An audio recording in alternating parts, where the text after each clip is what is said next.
Victimization symptoms were proposed by Frank Oakberg as distinct subcategory of post-traumatic stress disorder.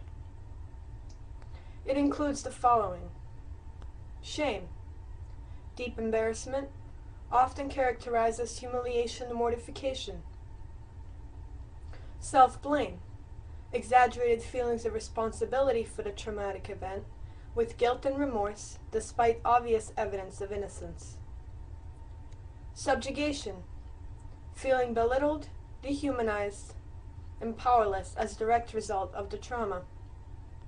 Morbid hatred, obsession of vengeance and preoccupation with hurting or humiliating the perpetrator, with or without outbursts of anger and rage. Paradoxical gratitude, positive feelings towards the victimizer, ranging from compassion to romantic love, including attachment, but not necessarily identification. The feelings are usually experienced as ironic, but profound gratitude for the gift of life from one who has demonstrated the will to kill. Sexual inhibition, loss of libido, reduced capacity for intimacy, more frequently associated with sexual assault. Resignation, a state of broken will or despair, often associated with repetitive victimization or prolonged exploitation, with markedly diminished interest in past or future. Second injury or second wound, re-victimization through participation in criminal justice, health, mental health, and other systems. Socioeconomic status downward drift, reduction of opportunity of lifestyle, and increased risk of repeat criminal victimization due to psychological, social, and vocational impairment. I'd like to talk about re-victimization for a moment here.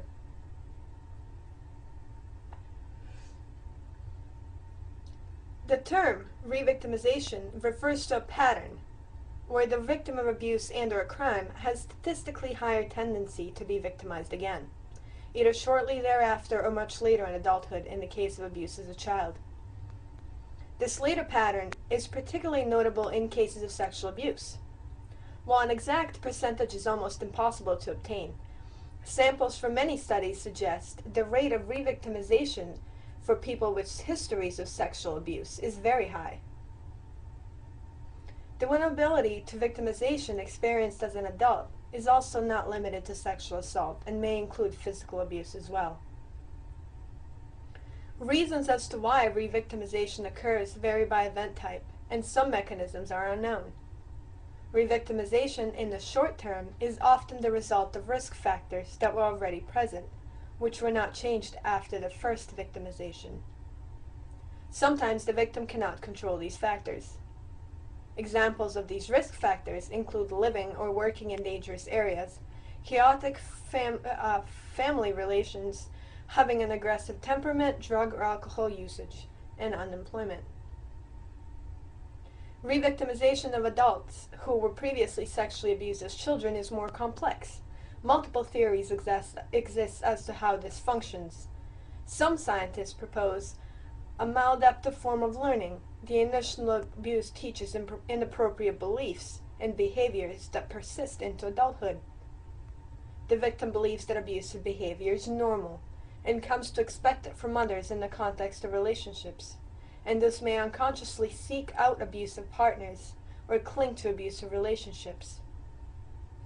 Another theory draws on the principle of learned helplessness.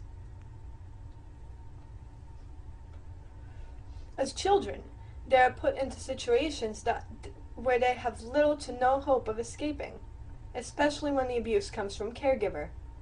One theory goes that this state of being unable to fight back or flee the danger leaves the last primitive option: freeze, an offshoot of death feigning.